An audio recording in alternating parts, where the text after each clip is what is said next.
আসসালামু আলাইকুম। আশা করি সবাই ভালো আছেন। আজকে আপনাদের সামনে আবারও হাজির হলাম একটা নতুন সমস্যা ও এর সমাধান সম্পর্কে বলার জন্য। সমস্যাটা হচ্ছে যাদের বাসায় এসি আছে কিন্তু এসিতে বিকট শব্দ করতেছে, বাতাসের শব্দ বা ভিতরে যে ইয়াটা আছে টারবাইনটা ওইটার শব্দ হচ্ছে। তো কেন শব্দ হয় সেটা মূলত বলি। শব্দটা হয় হচ্ছে এ কারণে যে আপনার এসিটা দীর্ঘদিন ব্যবহার করার কারণে, অথবা আপনার এসিটা এমন একটা জায়গায় ব্যবহার করতেছেন যেই জায়গাটাতে বাতাসের প্রবাহটা বেশি থাকে। আর বাতাসের প্রবাহ যেই স্থানে বেশি থাকে, মানে আমি বলতে চাচ্ছি যে আউটডোরটা যে সাইডে লাগানো আছে ওই সাইডে যদি বাতাসের প্রবাহ বেশি থাকে তাহলে আপনার এসিতে ময়লা জমবে বেশি। আর যদি আপনার আশেপাশে কনস্ট্রাকশনের কাজ চলে সেক্ষেত্রেও ময়লা জমে। মোট কথা হচ্ছে এসির শব্দ, ভিতরে শব্দ হওয়ার কারণ হচ্ছে পাখার বা বাতাসের শব্দ, শব্দ হওয়ার কারণ হচ্ছে যে আপনার এসিতে ময়লা জমে আছে।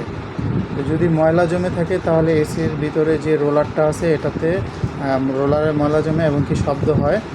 আপনি যদি এসিটা ওয়াশ করে নেন তাহলে এই সমস্যার সমাধানটা পেয়ে যাবেন। নর্মালি প্রতি 3 মাস পর পর এসি ওয়াশ করা ভালো। সেক্ষেত্রে আপনার এসিটা ভালো থাকবে। আর না হয়তো ময়লা জমে আপনার এসি ঠান্ডা কম দেবে, শব্দ করবে, এইসব সমস্যা হয়। আবার অনেক এসি দেখা যায় অনেক পুরাতন হলেও আপনার রোলারটা শব্দ করে। এসির ভিতরে যে পাখা থাকে, মানে পাখার রোলারটা শব্দ করে, যেটা ইনডোরে থাকে এটাতে শব্দ করে।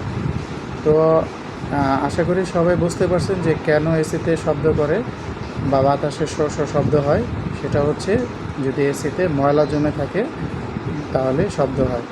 সেক্ষেত্রে আউটডোর যখন এসি ফিটিং করেন তখন আউটডোরটা এমন জায়গায় লাগানো উচিত যেখানে বাতাসের প্রবাহটা একটু কম থাকে বা সরাসরি ধুলাবালি আসে, এরকম জায়গায় না লাগানোই ভালো।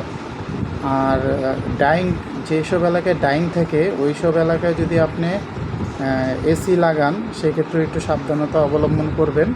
কারণ হচ্ছে ডাইং এরিয়াতে যদি এসি লাগানো হয় তাহলে যে বাতাসের প্রবাহটা মাধ্যমে এই ডাইংয়ের যে কেমিক্যাল, এটা এসির যে আপনার গ্যাস বা চেম্বার এটাকে লিকেজ করে দেয় দ্রুত, যার কারণে কিছুদিন পর পর আপনার এসি ড্যামেজ হয়ে যায়। তো এই জিনিসটাও মাথায় রাখবেন। তো সবাই ভালো থাকবেন। আশা করি আমার ভিডিও দেখে আপনারা উপকৃত হন। যদি উপকৃত হয়ে থাকেন তাহলে আমার চ্যানেলটাকে সাবস্ক্রাইব করে রাখবেন। আসসালামু আলাইকুম।